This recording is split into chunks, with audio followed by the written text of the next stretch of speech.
Mesdames, Messieurs, bonsoir et bienvenue à tous dans une nouvelle donne et en toile de fond de cette édition, qu'on se le dise, les bienfaits de l'énergie atomique au Congo, en République démocratique du Congo, sont nombreux et divers au plan social, scientifique et autres.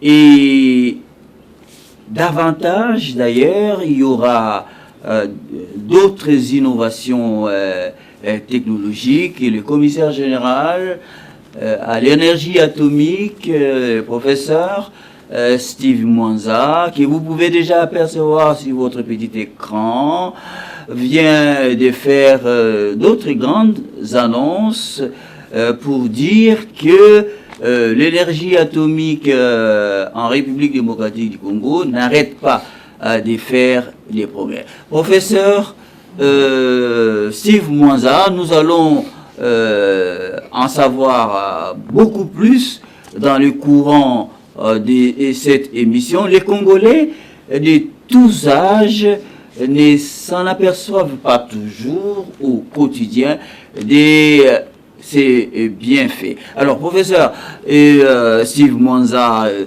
bonsoir. Bonsoir. Et merci d'avoir accepté de venir en plateau des Nouvelles Donnes répondre à mes questions.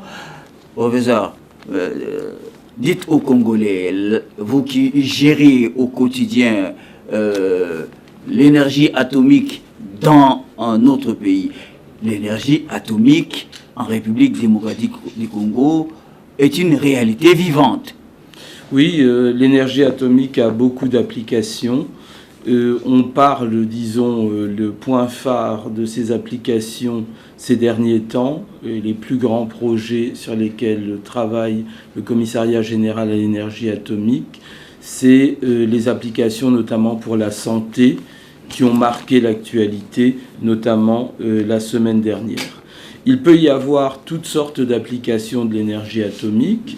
Au-delà du secteur de la santé, on a le secteur industriel, par exemple, avec des mesures non destructives. On a des applications dans la biologie. On a des applications, par exemple, dans l'agriculture pour l'amélioration des semences. Donc vous voyez que le champ de ces applications est quelque chose de très vaste. Grâce à l'expérience des agents et cadres du CGEA, et grâce au soutien de l'Agence internationale de l'énergie atomique, nous pouvons, au travers d'un grand nombre de projets, bénéficier du soutien financier pour les formations et techniques de l'AIEA pour, disons, exploiter ces applications. Mais ça n'est plus un tabou, professeur Steve Mwanza, que de parler aux Congolais, et même entre Congolais, et même de l'énergie atomique, parce qu'il y a plusieurs années, ça faisait peur, mais beaucoup de choses sont faites. Pourquoi les Congolais ne s'en aperçoivent pas? Bon, d'abord, merci de me donner l'occasion d'échanger un peu avec notre public sur ces sujets. C'est ça qui va aussi contribuer à leur culture et à leur compréhension. Tout à fait. Alors, je dirais a priori que c'est peut-être, quand on ne connaît pas tellement, raisonnable d'avoir peur, mais parce qu'il y a des dangers dans l'énergie atomique. Mais quand on sait ce qu'on fait et qu'on applique les bonnes mesures pour gérer les projets et les expériences qu'on mène, à ce moment-là, on peut être du côté, j'allais dire, sécure de ces applications. Et à ce moment-là, le danger est maîtrisé, complètement maîtrisé, comme dans d'autres secteurs, par exemple industriels. Quand vous prenez l'avion, il y a un certain nombre de risques, mais globalement, ces risques sont maîtrisés. C'est un peu la même chose. Quels sont ces dangers qui sont maîtrisés? Dites-les aux Congolais. Alors, le principal problème, là, nous, on parle essentiellement des applications pacifiques de l'énergie nucléaire.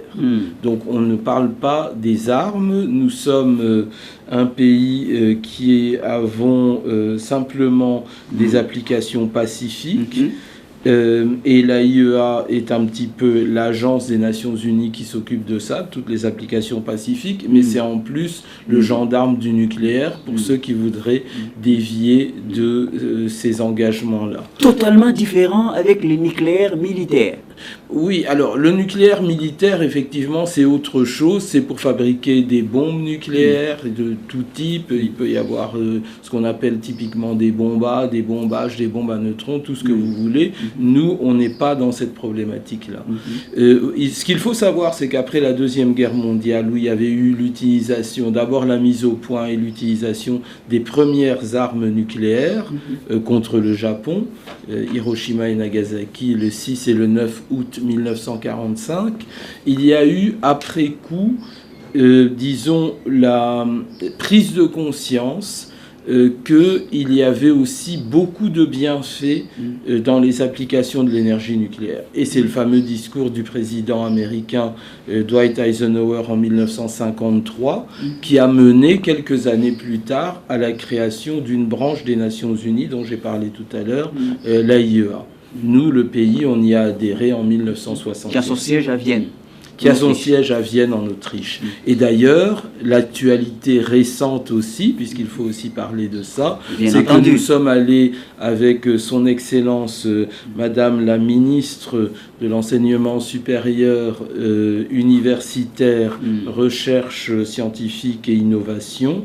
Pour la première fois, elle a participé à la 69e conférence générale de l'AIEA. C'est tout récent. C'est tout récent. Ça date du mois de septembre, de la mi-septembre, pour être précis. Alors, à la suite de ça, on vient de recevoir la visite conjointe du fonds de l'OPEP, qui a aussi son siège à Vienne, c'est un peu un hasard des choses, et qui est une visite conjointe avec l'AIEA. Alors, pourquoi cette visite conjointe? Il venait en visite d'évaluation pour ce qu'on appelle le projet des rayons de l'espoir au niveau de la RDC. Les rayons de l'espoir sont... De quoi s'agit-il ?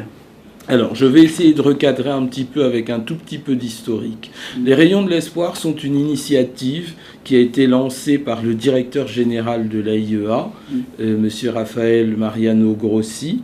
Que j'ai déjà eu l'occasion, moi, le privilège de l'interroger. Absolument. Ici au Congo, à Kinshasa. Exactement, puisqu'il était venu en tant que DG de l'AIEA pour la toute première fois en novembre 2023. Tout à fait. Donc je vous ai dit, le pays a adhéré en 1961 et en 2023, c'était une grande première, puisque c'était la toute première visite officielle d'un DG en exercice de l'AIEA. Donc effectivement, vous l'avez déjà vu.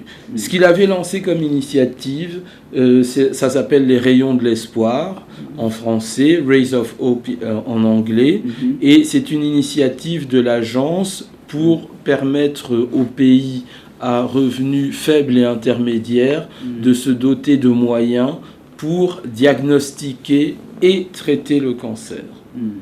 Alors, il se trouve dans l'historique qu'au moment où il allait lancer cette initiative, notre président de la République, le chef de l'État, était en train de terminer sa présidence tournante de l'Union africaine. Donc on parle de début de l'année 2022, si j'ai bonne mémoire. Et il invite le DG de l'AIEA à la tribune de l'Union africaine à Addis Abeba pour lancer son initiative. Et le DG de l'AIEA lui en est encore très reconnaissant aujourd'hui. Malheureusement, notre pays a mis un tout petit peu de temps à adhérer à l'initiative des rayons de l'espoir, mais ça a été fait en 2023. Et depuis, on travaille sur un projet très ambitieux parce qu'on a beaucoup de retard en matière de dispositions pour l'accès aux soins, donc pour le diagnostic et le traitement du cancer. Alors, le projet... Beaucoup de retard, pourquoi ?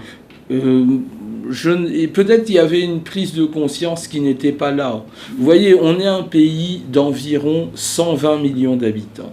Et il n'y a qu'une seule machine de radiothérapie pour tout le pays. Une goutte d'eau dans l'océan. Exactement, exactement. Et donc, on a une situation qui n'est pas tenable. Les gens qui sont suffisamment fortunés peuvent aller se faire soigner à l'étranger, et la majorité du reste de la population, souvent indigente, n'a aucun moyen ni de se faire diagnostiquer tôt le cancer, ni de se le faire soigner. Donc c'est un véritable problème de santé publique, et on sait aussi que la prévalence des cancers partout dans le monde, y compris en Afrique, augmente chaque année. Alors maintenant pour notre pays, oui, l'histoire est permis. Absolument. Alors déjà, il faut que les gens aient en tête de quoi on parle. Chaque année, je dis bien chaque année, dans notre pays, il est estimé à environ 52 000 nouveaux cas de cancer. 52 000 52 000 chaque année. Et on pense même que ces chiffres sont sous-estimés. Alors, qu'est-ce qu'il faut faire face à ça ? Ce qu'on a prévu comme projet au niveau du pays, c'est de construire pas loin d'ici, sur le campus de l'université de Kinshasa, sur un grand terrain qui nous a été généreusement cédé par le recteur de l'université de Kinshasa, un terrain de 2 hectares, on va construire essentiellement 3 bâtiments. Le premier bâtiment devra abriter un centre, le premier centre de référence publique sur le cancer, un centre de cancérologie, avec toutes les modalités de diagnostic du cancer et également toutes les modalités thérapeutiques, contrairement à la version antérieure du projet. Alors, parmi, par exemple, les modalités diagnostiques, il y a ce qu'on appelle le TEP scan. Donc, c'est la tomographie par émission de positrons. Vous le vulgarisez, vous êtes assez pédant. Hein. Voilà, alors je peux essayer d'expliquer. Donc la tomographie par émission de positrons, qui est une technique qui permet d'avoir une imagerie extrêmement fine du cancer sans devoir intervenir de manière chirurgicale sur le patient. Alors comment ça marche ? On produit certains radioisotopes, donc vous prenez des éléments naturels qui ne sont pas radioactifs, vous les bombardez grâce à un cyclotron, ils deviennent radioactifs et ils ont un type particulier de radioactivité qu'on appelle bêta+, où ils émettent justement des positrons. Qu'est-ce que c'est que les positrons ? Ce sont des particules élémentaires qui sont les antiparticules des électrons, et quand ils rencontrent un électron de la matière, il y a une réaction de physique des particules élémentaires qui va produire 2 photons, donc 2 grains de lumière, si vous voulez, qui peuvent être détectés. Il faut un équipement spécial. Il faut un équipement spécial adapté. Alors, le premier équipement, c'est d'abord, il faut... Qui n'est pas là encore. Pour l'instant, cet équipement n'est pas là. Première étape, il faut produire ces radionucléides qui sont des émetteurs bêta+, et celui qui est le plus utilisé, le fluor 18, a un temps de vie relativement court, 2 heures. Donc on ne peut pas l'importer, il faut le produire à proximité immédiate. D'où la nécessité d'avoir à côté du centre de cancérologie un deuxième bâtiment qui est un centre national de radiopharmacie qui sera doté d'un cyclotron. Avant d'en arriver là, professeur Steve Mwanza, commissaire général à l'énergie atomique. Alors, s'agissant des cancers, vous avez indiqué un chiffre effrayant, 52 000 cas. Nouveaux cas par an. Mais comment ils étaient diagnostiqués ? Alors, on a à certains endroits du pays quelques modalités de diagnostic. On a par exemple des scanners qui utilisent des rayons X et qui permettent par exemple de scanner le corps entier ou une partie du corps. Disons que ça n'est pas l'outil le plus précis. Non, ça n'est pas l'outil le plus précis et le plus pertinent, mais il aide quand même. Et donc, avec ça, on peut déjà diagnostiquer. Certains hôpitaux ou cliniques privées ont par exemple des IRM. Avec ça, on peut diagnostiquer certains cancers, et notamment, par exemple, des cancers de type neurologique. Mais on n'a pas encore de grands dispositifs à l'échelle de Kinshasa et encore moins à l'échelle nationale qui permettent de faire, disons, des diagnostics qui sont très systématiques. D'où l'intérêt de ce qui va être fait. Absolument, absolument. Oui. Alors, donc je continue. Dans un temps record. Alors, on espère pouvoir faire les choses assez rapidement et je vais vous expliquer un peu toutes les étapes et où on en est. Je termine d'abord avec la description globale du projet. Je vous laisse la parole. Voilà. On a parlé du centre de cancérologie, donc diagnostic et traitement. On a parlé de la radiopharmacie qui permettra de produire à grande échelle et à grand débit tous les radionucléides dont on aura besoin pour le TEP scan. Et il y aura un troisième bâtiment qui sera l'École nationale supérieure de sciences et techniques nucléaires, parce qu'il faut aussi former tous les techniciens et tous les ingénieurs qui vont, disons, travailler dans les applications, mais au sens large, dans la santé, comme venir travailler dans le futur ici au niveau du CGEA, comme ils pourront aussi travailler par exemple au niveau du régulateur national, le CNPRI, ou travailler dans des structures, par exemple minières ou autres, qui peuvent utiliser des rayonnements ionisants. Donc ça, c'est l'ensemble du projet. Maintenant, comment on pense le financer? Au départ, il était prévu que le gouvernement puisse financer l'aménagement du terrain, du grand terrain de 2 hectares qui est pas loin d'ici, et puis construire les bâtiments. Malheureusement, ça n'a pas été possible. Ça, c'était en 2024, l'année dernière. Et du coup, on s'est rabattu sur un bailleur de fonds international qui avait été, dès 2023, sollicité par une lettre conjointe signée par le président de la République, le chef de l'État, et le DG de l'AIEA. Le premier de ces bailleurs de fonds qui a répondu, c'est le Fonds du développement international de l'OPEP, dont j'ai parlé tout à l'heure. Et c'est sur lui qu'on compte pour financer l'ensemble des 3 bâtiments. Et alors, combien d'argent? Alors, sur l'ensemble, on parle aujourd'hui d'un prêt à l'État congolais à un taux d'intérêt très favorable, 1,5%, de 55 millions de dollars. Le projet doit être construit en 2 phases. Dans la première phase qui est prévue entre 2025 et 2027, le budget est actuellement estimé à 35 millions de dollars. Là, il y aura le centre de cancérologie construit, complètement équipé, mais qui utilisera un mini-cyclotron pour permettre déjà de faire les premiers TEP scans. Dans la deuxième phase, qui est prévue pour l'instant entre 2027 et 2029, on construira et on équipera le bâtiment de radiopharmacie, on construira et on équipera l'École nationale supérieure de sciences et techniques nucléaires. Et pour cette deuxième phase... Sur le même site. Sur le même site, sur le même terrain. Et dans cette deuxième phase, le budget global, pour l'instant, est évalué à 20 millions de dollars. Voilà, alors on a comme partenaire financier, comme je viens de l'indiquer, le Fonds du développement international de l'OPEP, et on s'appuie comme partenaire technique sur l'AIEA. Voilà, alors c'est ça qui explique que les deux sont venus en visite d'évaluation conjointe la semaine dernière. Ils ont été reçus par son Excellence Madame la Ministre de l'ESU et de la Recherche scientifique et innovation, d'une part. Cette délégation, cette double délégation a également été reçue par la vice-ministre des Finances, qui représentait le ministre des Finances empêché, et également par le ministre de la Santé, puisque ce sont les 3 principaux ministères qui sont impliqués dans ce projet.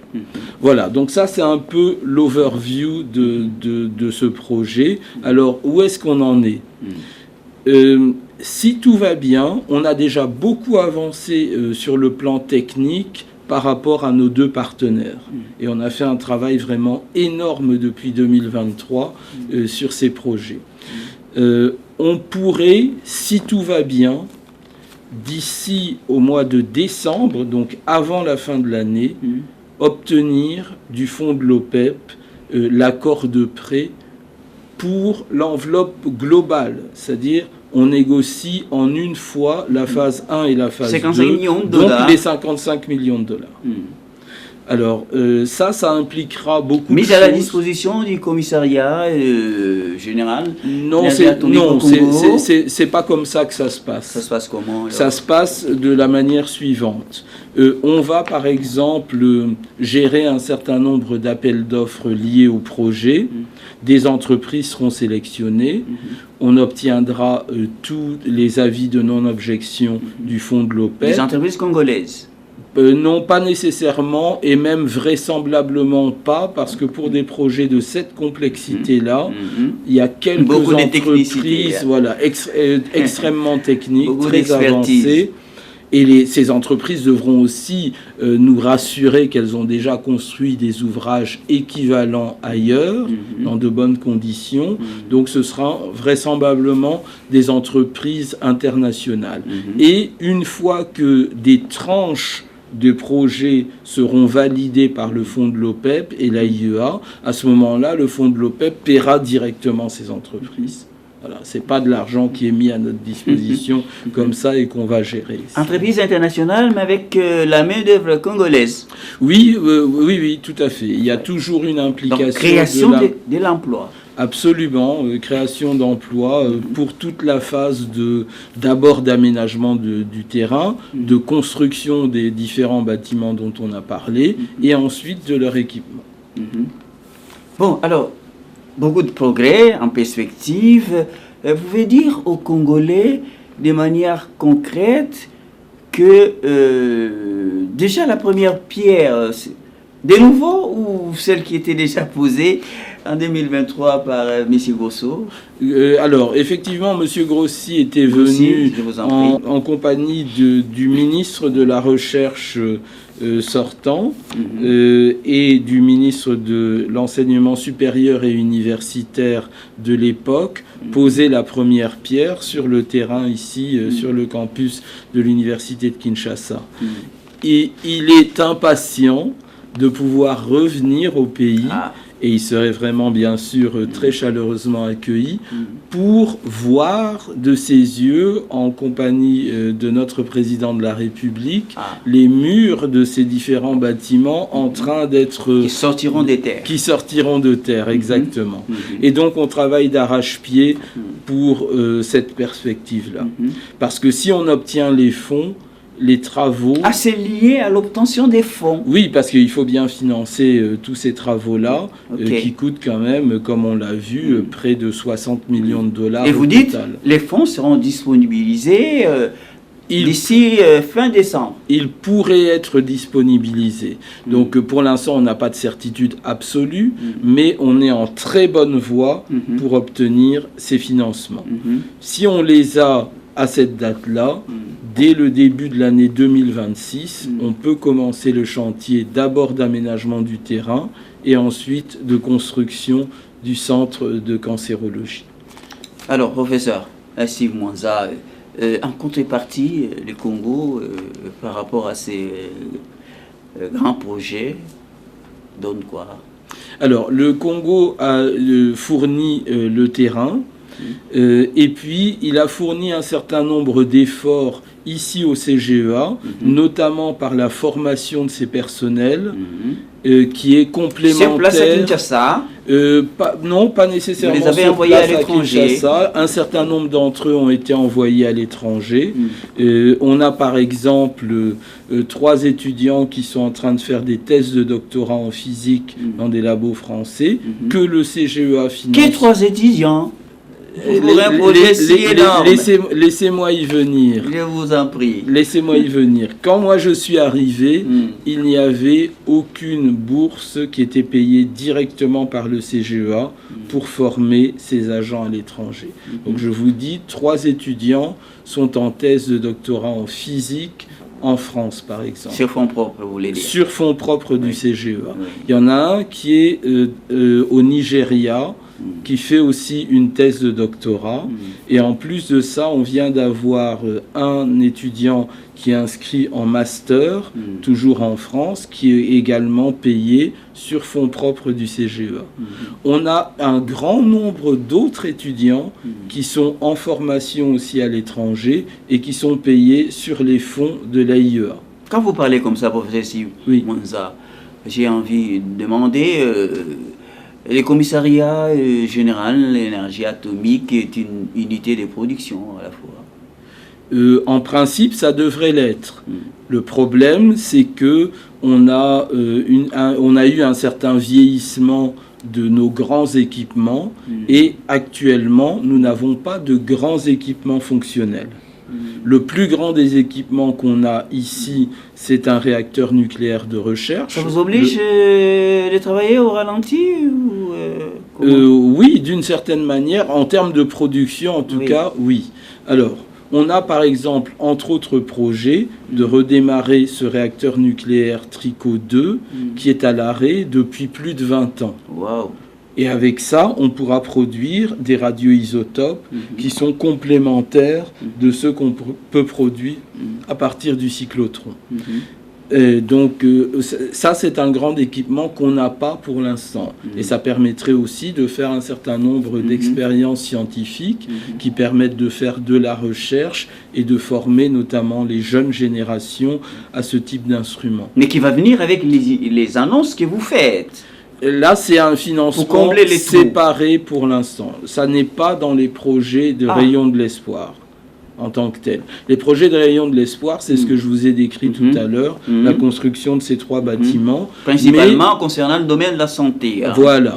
Mais si on peut redémarrer le réacteur, ce qu'on essaie de faire en parallèle, ça pourra aussi avoir un impact sur ce projet-là. Pourquoi? Parce que, par exemple, on peut produire certains radioisotopes qui ont un autre type de radioactivité, majoritairement de la radioactivité gamma, et qui servent, par exemple, pour faire des scintigraphies. Ça, c'est déjà à l'œuvre au niveau des cliniques universitaires avec qui on a un accord sur ce qu'on appelle la médecine nucléaire. Je vous ai parlé de différentes modalités de diagnostic tout à l'heure, mais il y en a qui sont déjà à l'œuvre au moment où on parle ici. Donc on a une gamma caméra qui a d'ailleurs été achetée en partage. Et ça profite énormément aux Congolais. Oui, absolument, absolument. Déjà maintenant, au moment où on parle. Donc cette gamma caméra a été achetée en partage de coût entre le CGEA et l'AIEA. C'était 50-50 pour la dernière version de la caméra qu'on a. Et malheureusement, comme on ne peut pas produire les radioisotopes dont je viens de parler dernièrement, puisque le réacteur est à l'arrêt, ceux-là ont un temps de vie plus long, donc on peut se permettre de les importer et de les utiliser pour différents examens de scintigraphie ici. Ça sert par exemple pour les examens de la glande thyroïde, ça sert pour examiner le squelette entier, et ça sert aussi pour certains examens particuliers du cœur. Donc vous voyez qu'il y a déjà des applications nucléaires dans le domaine de la santé qui sont déjà à l'œuvre maintenant. Tout le projet dont on vient de parler va venir permettre de franchir une étape supplémentaire, à jouer vraiment à un niveau, une division au-dessus, si vous voulez, pour être vraiment complètement équipé en matière de diagnostic et de traitement du cancer.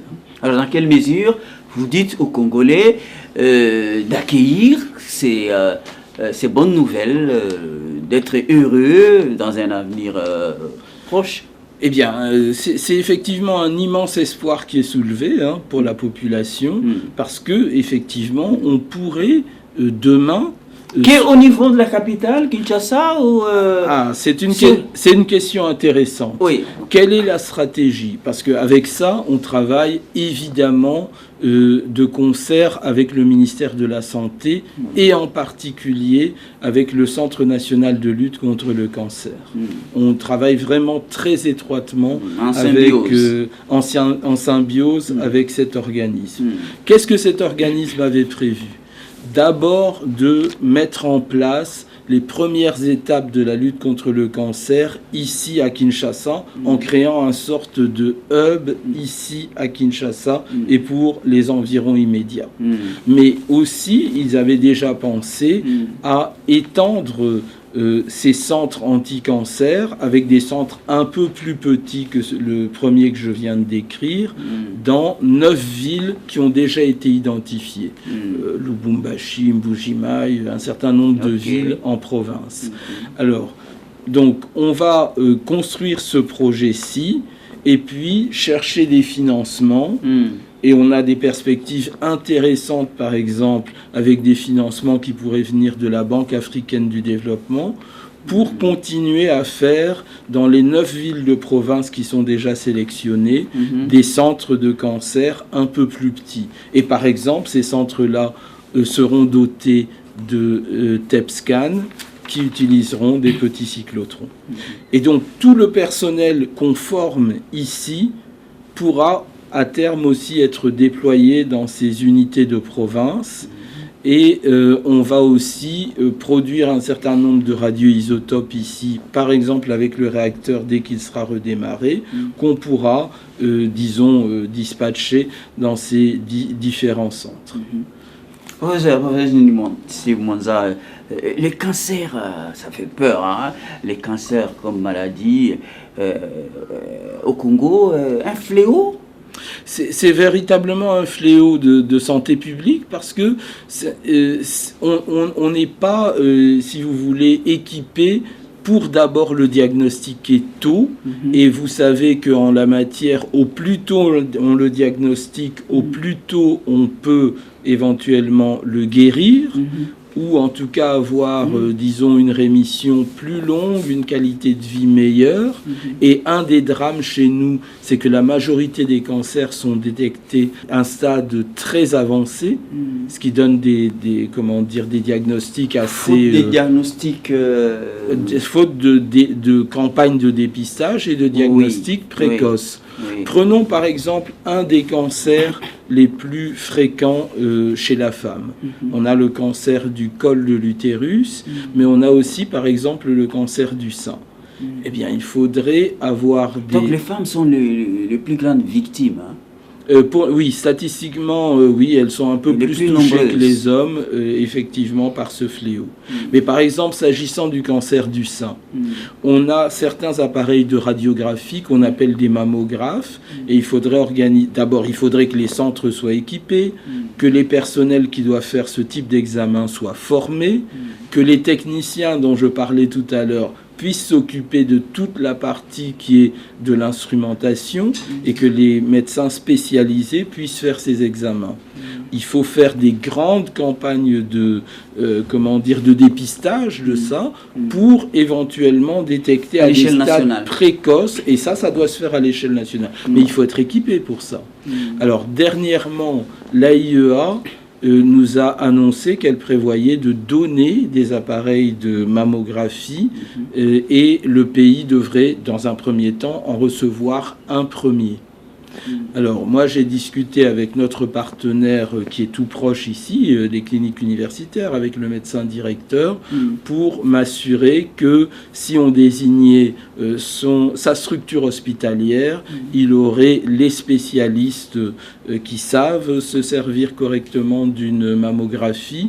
Nos spécialistes à nous peuvent faire, comme je l'expliquais tout à l'heure, toute la maintenance et la mise en service des appareillages. Et en travaillant comme ça, main dans la main avec eux, on peut donner ces instruments de diagnostic là, pour le cancer du sein en accès à la population. Alors, dès que tout ça, et les innovations que vous annoncez, les équipements à venir, des spécialistes aussi en place, il n'y aura plus nécessité d'évacuer les malades à l'étranger. Absolument, et ce sera d'ailleurs aussi un gain. Qui est très coûteux. C'est extrêmement coûteux. Ouais. Souvent, ça se fait un petit peu quand on est désespéré, donc on laisse la situation se dégrader beaucoup et on les envoie un peu en désespoir de cause. Donc on pourrait mettre avec le plan cancer tel qu'il est prévu, on pourrait mettre fin effectivement à cette situation. Peut-être juste une dernière grande annonce, puisqu'on a eu la visite conjointe, voilà, c'est important. Oui, de ces deux organismes qui sont nos principaux partenaires dans ce projet, donc le fonds de l'OPEP et l'AIEA. À l'occasion de leur venue, son Excellence Madame la Ministre a signé l'arrêté de création de l'École nationale supérieure des sciences et techniques nucléaires. Donc ça aussi, c'est une avancée importante, puisque dans toute l'histoire du pays, jusqu'à présent, ce type d'école supérieure n'existait pas. Et dans ce projet-là, on a un partenariat entre le CGEA et l'Université de Kinshasa pour mettre en œuvre tout le programme et faire les cours dans cette école. Il y aura donc des recrutements, des nouveaux étudiants? Absolument, absolument. Dès que le bâtiment sortira de terre, on pourra commencer à former les gens du côté, je dirais, plutôt pratique et technique. Ça sera de l'enseignement professionnel. Exactement. Oui. Puisque les techniciens seront formés dans le système LMD, une licence professionnelle et les ingénieurs avec un master professionnel. Les durées sont connues dans le système LMD. La licence, c'est 3 ans au-delà du diplôme d'État et le master, c'est 5 ans au-delà du diplôme d'État. Mais ce seront des licences et des masters professionnels. De sorte que les étudiants qui auront réussi ces parcours et qui auront le diplôme seront employables dès leur sortie de cette école. Professeur, est-ce que vous avez encore quelque chose sur le cœur à dire aux Congolais concernant l'application pacifique dans le domaine de la santé, avant de passer à l'autre application concernant l'industrie? Non, dans le domaine de la santé, je pense qu'on a fait un petit peu le tour. Donc ce qu'on essaie de faire, c'est construire un hub en donnant un accès public au diagnostic et au traitement du cancer sur Kinshasa. Un certain nombre d'autres hôpitaux, et notamment des structures privées, pourront emboîter le pas, pourront créer une sorte d'écosystème conforme tous les corps de métier qui doivent intervenir. J'ai parlé de techniciens, j'ai parlé d'ingénieurs, il faut parler aussi de physiciens médicaux, il faut parler de techniciens en radiologie et toutes les spécialités médicales, bien sûr, qui vont avec. Donc ça, c'est quelque chose d'important. Il y a peut-être un volet aussi qui est très important, c'est que dans beaucoup de ces spécialités, côté technique comme côté médical, les diplômes spécialisés n'existent pas dans notre enseignement supérieur à nous. Et donc il faut à l'heure actuelle. À l'heure actuelle. Alors il faut faire quelque chose pour combler ce vide. Et revenant de l'AIEA, j'ai été alerté sur un exemple, par exemple, qui a cours au Bénin actuellement, où c'est l'autorité de régulation du secteur nucléaire qui valide un certain nombre de conditions. Par exemple, pour les physiciens médicaux, ils disent par exemple, pour être un physicien médical, il faut avoir tel diplôme ou telle équivalence, et pour pouvoir exercer en milieu clinique, il faut avoir fait tel nombre de stages dans telles conditions. Ils précisent l'encadrement.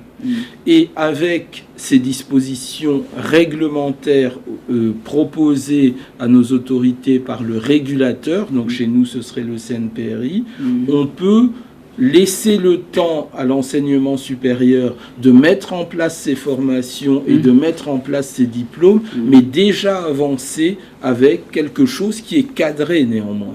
Parce que comme je l'ai dit, on peut juguler et maîtriser le risque, mais le risque existe aussi. Donc il ne s'agit pas de faire n'importe quoi en la matière, il faut vraiment avoir des gens bien formés et qui respectent des protocoles très stricts et bien définis. Alors professeur, merci. Vous avez parlé suffisamment pour éclairer la religion des Congolais concernant l'application pacifique en matière de santé. Je voudrais vous emmener à franchir les pas sans transition pour aller à l'application pacifique concernant l'agriculture. Oui, alors dans l'agriculture, qu'est-ce qu'on peut faire? On peut faire par exemple ce qu'on appelle de la mutagénèse induite. Alors la mutagénèse... Qu'est-ce à dire? Prenons par exemple des semences, de choses qu'on produit, par exemple des haricots, du maïs, n'importe quel type de production agricole, ils ont des semences. Ces semences-là ont un ADN qui a toutes les caractéristiques de ce qui va être produit. Dans la nature, il y a deux types de phénomènes, des phénomènes physiques ou des phénomènes chimiques qui peuvent venir altérer cet ADN. Les phénomènes chimiques, c'est par exemple des radicaux libres qui peuvent attaquer l'ADN, et les phénomènes physiques, c'est par exemple la radioactivité, où certaines des particules qui sont émises dans la radioactivité peuvent aller taper directement sur cette molécule d'ADN et la casser. Ou alors faire de l'électrolyse de l'eau qui est dans la cellule, et les radicaux libres libérés, chimiquement, peuvent aller attaquer cette molécule d'ADN. Donc ça la modifie légèrement. Parfois, ces modifications sont relativement mineures, et elles permettent à la plante de continuer à vivre, mais en donnant une plus grande variabilité à cet ADN. Donc ça veut dire que avec un ADN légèrement modifié, on va avoir des plantes qui seront légèrement modifiées aussi dans leurs caractéristiques. Et certaines de ces modifications peuvent être intéressantes. On peut avoir par exemple des plantes qui sont plus résilientes au changement climatique, qui sont plus productives, qui ont des caractéristiques nutritionnelles améliorées.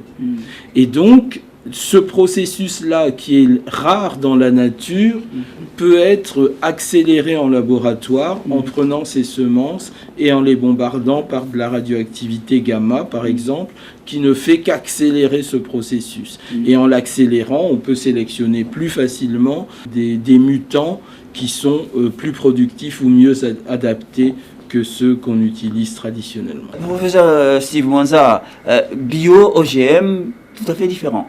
Oui, là, on était justement dans un processus, comme je l'ai expliqué au début, qui existe dans la nature. Ces mutagénèses existent dans la nature. Et la seule chose qu'on fait, c'est les accélérer en laboratoire. Mais il ne s'agit pas de production d'OGM. Ok. Bon, alors, nous allons vers la fin de l'émission. On peut enchaîner avec l'application également pacifique, biologie. Alors, on a parlé, disons, par exemple, en radioagronomie, d'applications particulières. Ce qu'on fait ici aussi, parce qu'on a différentes techniques d'analyse qui ne sont pas toutes nucléaires, mais qui touchent à tous les domaines de ce qu'on appelle la physico-chimie. On fait par exemple, justement, comme en principe, d'après nos lois, l'importation d'OGM est interdite. On fait des analyses qui sont vraiment sur le côté nutritionnel pour vérifier que dans nos importations, les choses qu'on importe ne contiennent pas d'OGM. Donc on a aussi un laboratoire de biotechnologie qui est spécialisé là-dedans. Donc en attendant, toutes ces innovations, ils sont attendus. Voilà, qui viendront en plus renforcer, disons, les grands instruments du CGEA. Alors, qu'en est-il de l'annonce que vous faites en rapport avec cette autre application pacifique, tout autant concernant la biologie? Donc dans la biologie, bon, je n'ai pas d'autres exemples particuliers en biologie. On a parlé de radioagronomie, ça reste dans le champ de la biologie. Dans les mêmes genres. On a parlé de l'alimentaire. Peut-être un exemple qui n'est pas très connu du grand public et que je pourrais donner ici. Je parlais par exemple des mesures non destructives en milieu industriel. On a par exemple des techniques qui permettent de détecter des microfuites. Qu'est-ce qu'on fait? On injecte par exemple dans des circuits hydrauliques complexes des radioisotopes. Et avec des appareils de détection de la radioactivité, on peut suivre justement comment les fluides s'écoulent et on peut détecter par exemple à certains endroits des microfuites qui sont très difficiles à détecter. Ça, c'est une application. Une autre application qu'on peut faire par exemple, c'est de mesurer la qualité des bétons dans les barrages, comme par exemple celui d'Inga, avec des méthodes toujours non destructives, où on n'a pas besoin de venir casser le béton pour savoir quel est son état à l'intérieur. On peut faire passer, si vous voulez, globalement des particules au travers du béton, et en les mesurant de l'autre côté, savoir un peu comme une radiographie, si vous voulez. C'est toutes ces techniques qu'on met en œuvre, par exemple, en milieu industriel. Alors, concernant un peu les Congolais, par rapport aux activités du commissariat général de l'énergie atomique au Congo, de soulager les Congolais par rapport à la desserte électrique, les courants électriques. Alors ça, c'est encore un tout autre secteur qu'on appelle l'électronucléaire. Oui. C'est-à-dire, là par exemple, ici, on a eu sur ce site 2 réacteurs nucléaires de recherche. D'abord Trico 1, qui se trouve à quelques mètres dans cette direction, et puis le grand Trico 2, qui est de ce côté-là. Le Trico 1 est maintenant complètement à l'arrêt définitif. Trico 2 est à l'arrêt temporaire, mais depuis déjà une vingtaine d'années. Mais ces réacteurs-là servent essentiellement à produire des radioisotopes, comme on l'a déjà évoqué, et puis à faire ce qu'on appelle des analyses par activation neutronique. Là, il s'agit de bombarder des éléments avec des neutrons, de provoquer comme ça artificiellement une radioactivité gamma, et en faisant de la spectroscopie, même de la spectrométrie gamma, d'arriver à identifier tous les radionucléides qui sont présents dans les échantillons. Donc ça, c'est une technique d'analyse qui fait partie vraiment des techniques de référence, qui est une des plus précises qui existent au monde. Ça n'est pas envisagé pour le moment Alors, il faut que le réacteur redémarre, qu'on puisse recommencer à faire ce type d'application. Et puis, la troisième application des réacteurs nucléaires de recherche, c'est les expériences de recherche scientifique et la formation du personnel. Alors, l'étape d'au-dessus, ce serait justement l'électronucléaire, avoir des réacteurs de plus grande puissance et dont l'eau chaude qui est produite, parce que vous voyez, quand vous avez ces réactions en chaîne au cœur du réacteur, ça chauffe terriblement.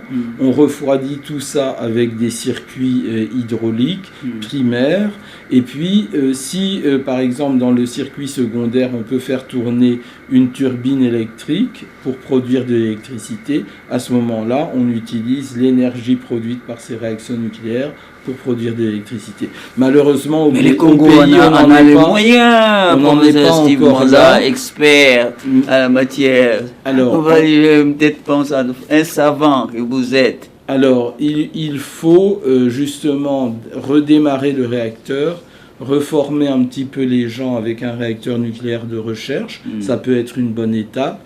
Et ensuite, certainement avec l'aide de certains partenaires, passer à l'étape des réacteurs électronucléaires.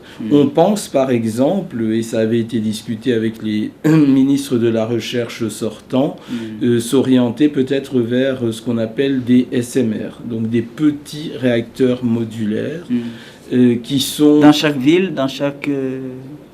il faut étudier ça de manière assez précise, mais vraiment de manière, j'allais dire, main dans la main avec la SNEL.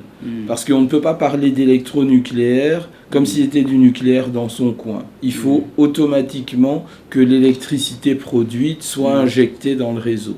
Dans le grand réseau national ou peut-être un réseau local, mais il faut absolument, parce que l'électricité, je dirais, à grande dimension, à grande ampleur, à grande puissance produite, ça ne se stocke pas. Donc tous ces électrons qui sont en mouvement, il faut les utiliser tout de suite. Et donc ça veut dire injecter directement ce courant produit par la turbine de la centrale électronucléaire dans une grille de réseau de distribution de cette électricité.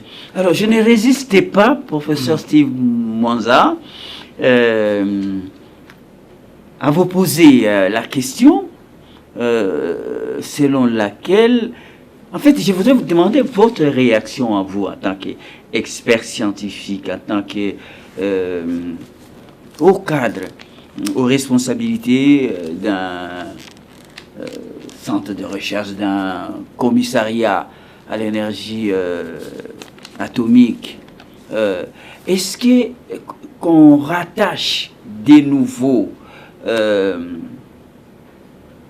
la branche scientifique, le ministère de la recherche scientifique au ministère de l'enseignement supérieur? Est-ce qu'il n'y a pas d'inconvénient? Est-ce que ça ne gêne pas l'éclosion, l'essor de la recherche scientifique au Congo? Non, je ne pense pas. Quel est votre point de vue à vous? Je ne pense pas. Alors, quelle est la lecture que vous en faites d'un mot? Il n'y a pas de modèle absolu qui soit le meilleur de séparer l'enseignement supérieur et universitaire de la recherche ou de les mettre ensemble. Ce qu'il faut savoir, c'est que les deux sont très complémentaires.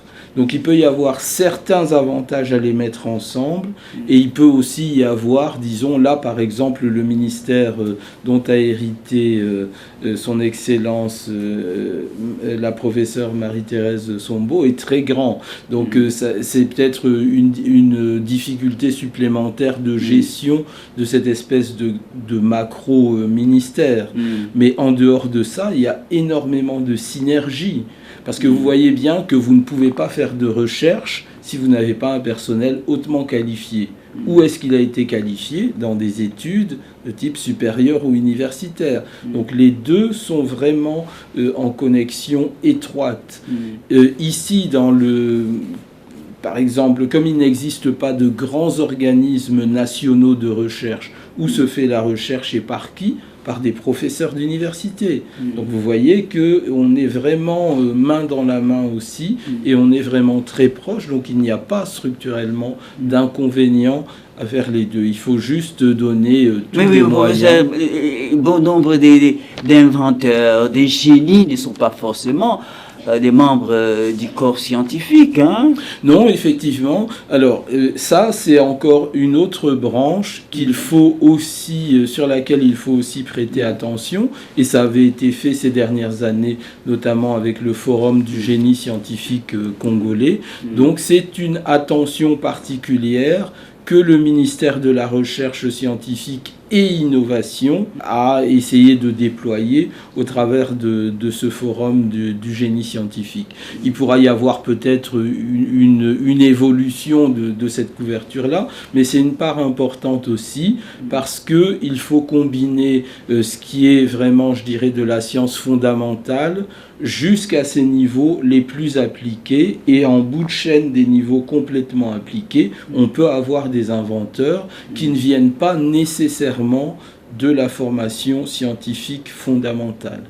Donc tout ça est complémentaire. Il faut que ce soit organisé tout au long d'une chaîne qui pourra servir ensuite les innovations qu'on peut industrialiser et qui peuvent faire de la valeur ajoutée du point de vue économique pour notre pays. Alors on arrive au terme de cette émission avec vous, le professeur Steve Mwanza, commissaire général à l'énergie atomique. Avant de rendre l'antenne, votre dernier mot? Eh bien, on vient d'avoir, avec les derniers développements que j'expliquais tout à l'heure, le fait qu'on soit aussi proche de la ligne d'arrivée en matière de développement du projet des rayons de l'espoir. Donc, je le rappelle, la construction du premier centre public de référence en matière de cancérologie, la construction d'un centre de radiopharmacie avec un grand cyclotron industriel qui permettra de produire les radioisotopes bêta-, et la création de l'École nationale supérieure de sciences et techniques nucléaires, dont son Excellence Madame la ministre vient de signer l'arrêté de création. On est vraiment sur une dynamique très positive. On demande le soutien du gouvernement et le soutien de la population aussi, pour réussir à continuer à aller jusqu'au bout avec ces projets et de pouvoir servir le pays de cette manière.